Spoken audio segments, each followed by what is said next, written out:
تھا آسمان لپیٹ دیا جائے، قریب تھا زمین کو سکار دیا جائے، قریب تھا پہاڑوں کو اڑا دیا جائے، قریب تھا دریا سمندروں کے پانی کو خشک کر دیا جائے۔ یکرب کو اس دنیا پر رحم ہوا کہ ہمارے کو لال اور عبداللہ کے لگتے جگہ کو بھیج دیا، کائنات کے سردار حسن کے بادشاہ کو بھیج دیا، کائنات کے سردار اور کائنات کی عظمت کو بھیج دیا، اور بیس کر دنیا میں روح پھونک دی، دنیا میں ہدایت کا راستہ چلا دیا، دنیا میں نور کو تقسیم کر دیا۔ کتاب انزلنا الیک لتخرج الناس من الظلمات الى النور، اور ظلمات سے نور کی طرف لوگوں کو لائے، اندھیرے کو کھینچ لیا گیا، نور کو پھیلا دیا گیا۔ یہ نور کہاں سے پھیلا؟ یہ نور کہاں سے آیا؟ یہ ہدایت کہاں سے پھیلی؟ یہ ہدایت کہاں سے آئی؟ یہ عظمت کہاں سے پھیلی؟ دین کہاں سے پھیلا؟ اتحاد کہاں سے پھیلا؟ شناخت کہاں سے پھیلی؟ رواداری کہاں سے آئی؟ ترقی کہاں سے آئی؟ اراض کہاں سے آئی؟ اور دنیا کے عیسائیوں اور دنیا کے یہودیوں، تمہاری ولادت اور پیدائش ہم سے پہلے ہے، تم ہم سے پہلے اس دنیا میں موجود تھے۔ اگر محمد کریم رہتے تم چاند پر کیسے جاتے؟ تم جہاز کیسے اڑاتے؟ تمہاری ترقیاں کیسی ہوتی؟ اگر تم یہ کہتے ہو کہ تمہیں یہ احساس تمہاری وجہ سے ملا ہے، پھر پیغمبر کی آمد سے پہلے تم پہلے موجود تھے، چاند پر کیوں نہیں گئے ہو؟ تم نے ریسرچ کیوں نہیں کیا؟ تم نے تحقیق کیوں نہیں کی؟ پتا چلا آج کی ریسرچ ہو، آج کی تحقیق ہو، آج کی بلندی ہو، آج کا عروج ہو، آج کا عمل ہو، آج کی شرافت ہو، آج کے اتحاد ہو، آج کی خدمت ہو، خدمت خلق ہو، انسانیت کی بات ہو، اس کا آغاز کا نام ہی محمد رسول اللہ ہے۔ تم کہتے ہو ہم ترقی پر ہیں، میں کہتا ہوں تمہاری ترقی کی وجہ حضور ہیں۔ تم کہتے ہو ہم چاند پر چڑھے، میں کہتا ہوں تمہارا چاند پر چڑھنا حضور کی برکت سے۔ آپ کہیں گے وہ کیسے؟ بھائی یہ تو وہ لوگ تھے جو چاند کو خدا کہتے تھے، جس کو بندہ خدا کہتا ہے اس پر پاؤں نہیں رکھتا، اس پر رہتا نہیں ہے۔ تم آگ کے پجاری تھے، تم درختوں کے پجاری تھے، تم لوہے کے پجاری تھے۔ اللہ کے رسول نے بتایا لا الہ الا اللہ، کوئی معبود نہیں ہے۔ یہ ظلم اور یہ شرک اور بدعت کے تلسم کو جس نے توڑا ہے اسے پیغمبر خدا کہتے ہیں۔ آقا دو جہاں نے اس غرور کو تمہارے پیڑا اور نیک و شرافت کو پھیلا کر بتایا کہ آقا دو جہاں صلی اللہ علیہ وسلم نے تمہیں سب کچھ دیا ہے، گستاخو تم ان کی توہین کرتے ہو جس کی وجہ سے دنیا میں تمہیں وجود ملے، تم ان کی توہین کرتے ہو جس کی وجہ سے تمہاری بقائے اور رب عزل جلال کی قسم جس دن نام خدا اور نام مصطفیٰ باقی نہیں رہے گا، اس دن دنیا کا وجود بھی باقی نہیں رہے گا۔ اس کے ساتھ اگلی بات توجہ ہے، توجہ ہے۔ بہت سارے لوگ میرے منہ کو دیکھ رہے ہیں، بہت سارے لوگ ہکے بکے، بہت سارے پریشان ہیں، مولوی صاحب ادھر تو آ ہی نہیں رہے۔ بھئی ہم کوئی جدا تھوڑے ہی ہیں، یہ کیا آپ نے اپنے دلوں میں رکھا ہوا ہے؟ یہ کون سی بات آپ کر رہے ہیں؟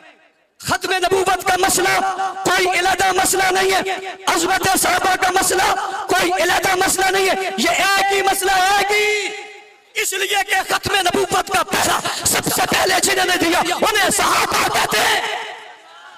ختم نبوت کا تحفظ جنہوں نے کیا انہیں صحابہ کہتے ہیں، نبوت سے جنہوں نے سبق پڑھا انہیں صحابہ کہتے ہیں، پیغمبر کے سامنے جو بیٹھے انہیں صحابہ کہتے ہیں، نبوت کے عکس کو جنہوں نے لیا انہیں صحابہ کہتے ہیں، پیغمبر کی عظمت کو جنہوں نے محفوظ کیا انہیں صحابہ کہتے ہیں، حضور کی عظمت میں جو مر مٹے انہیں صحابہ کہتے ہیں، رسول کی اطاعت جنہوں نے کی انہیں صحابہ کہتے ہیں، حضور کے ساتھ جو بنے انہیں صحابہ کہتے ہیں، پیغمبر کے ساتھ جو چلے انہیں صحابہ کہتے ہیں، نبوت کے رفیق جو بنے انہیں صحابہ کہتے ہیں، شاگرد جو بنے انہیں صحابہ کہتے ہیں، پہلا کلمہ جن نے پڑھا انہیں صحابہ کہتے ہیں، قرآن کے قاری جو بنے انہیں صحابہ کہتے ہیں، ختم نبوت کے وارث جو بنے انہیں صحابہ کہتے ہیں، دین کی سیرت اور صورت جو بنے انہیں صحابہ کہتے ہیں، نقشدی صحابہ کہتے ہیں، تصور دین صحابہ کو کہتے ہیں، جذبہ دین صحابہ کو کہتے ہیں، بنیاد دین صحابہ کو کہتے ہیں، آغاز دین صحابہ کو کہتے ہیں، تصور عکس دنیا صحابہ کو کہتے ہیں، پیغمبر سے لہر اتحاد جنہوں نے محفوظ کی انہیں صحابہ کہتے ہیں، حضور کی ختم نبوت کے لیے پہلا معاہدہ چننا اس کو لڑنے والوں کو ابو بکر کہتے ہیں، قافلہ بیچنے والوں کو ابو بکر کہتے ہیں، حضور کے نبوت کے دن جس نے پہلا دیا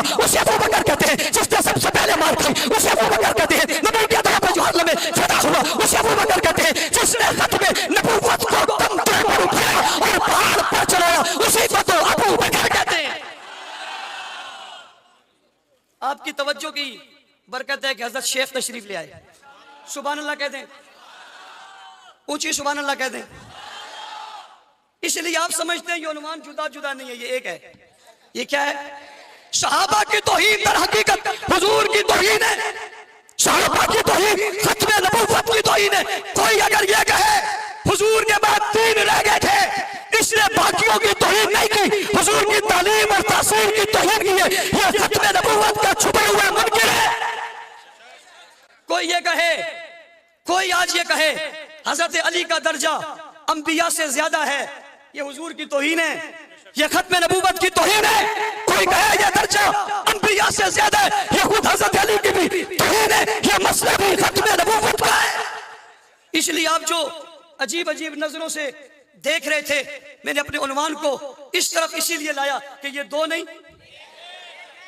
اونچی اور اونچی، ایک ہی کلاس میں پڑھنے والے کئی لوگ، کوئی ایک محاذ پہ کھڑا ہوتا ہے، کوئی دوسرے محاذ پہ کھڑا ہوتا ہے، ایک ہی باپ کے کئی بیٹے، کوئی ایک محاذ پہ کھڑا ہے، کوئی دوسرے پہ کھڑا ہے، یہ جدا جدا نہیں ہے، یہ ایک ہے۔ اس لیے ہر وہ عنوان جس میں توہین ہو رہی ہو اس کو روکنا، سد سکندری بننا اور کھڑا ہونا ہمارا فریضہ ہے۔ دنیا کو یہ پیغام دینا ہے، تم حضور کی تعلیمات پر کہیں بھی اثر انداز ہونے کی کوشش کرو گے، تمہارا راستہ روکا جائے گا، اور روکا ایسا نہیں جائے گا، جرأت، قوت اور اتحاد کے ساتھ روکا جائے گا۔ ان بزرگوں کی سرپرستی میں یہ قافلے چل رہے تھے، چل رہے اور انشاءاللہ العزیز چلتے رہیں گے۔ کیا ہوں گے؟ کیا ہوں گے؟ توجہ ہے میری طرف، میں ابھی اپنے ورد کی طرف آنے لگا ہوں، تیار ہو؟ اب بھائی حضور کے پہلے ساکت کو، پیغمبر کے ختم نبوت کے محافظ کو، نبی کے نوازی کو، پیغمبر کے مقتدی کو، آقا کے ساتھی کو، نبی کے رفیق کو، مدینہ میں رہنے والے کو، مکہ میں رہنے والے کو، آقا کے ساتھ آنے والے کو، محبت کرنے والے کو، عشق کرنے والے کو، وفا کرنے والے کو، جرأت کرنے والے کو، بہادری کرنے والے کو، ہمت دکھانے والے کو، بدر میں آنے والے کو، احد میں آنے والے کو، خیبر میں آنے والے کو، تبوک میں آنے والے کو، اور یمامہ میں جانے والے کو، تلواریں اٹھانے والے کو، نیزے اٹھانے والے کو، سلح اٹھانے والے کو، ڈٹ جانے والے کو، صبر بچانے والے کو، ڈٹ جانے والے کو، بلندیاں بچانے والے کو، قرآن بننے والے کو، تاریخ بننے والے کو، تفسیر بننے والے کو، اظہار کرنے والے کو، محبت کرنے والے کو، عقیدت کرنے والے کو، نصرت کرنے والے کو، ساتھی بننے والے کو، ساتھ چلنے والے کو، نماز بجانے والے کو، روکے بننے والے کو، تصویر بننے والے کو، تصور بننے والے کو، نقش بننے والے کو، کردار بننے والے کو، گفتار بننے والے کو، اخلاق بننے والے کو،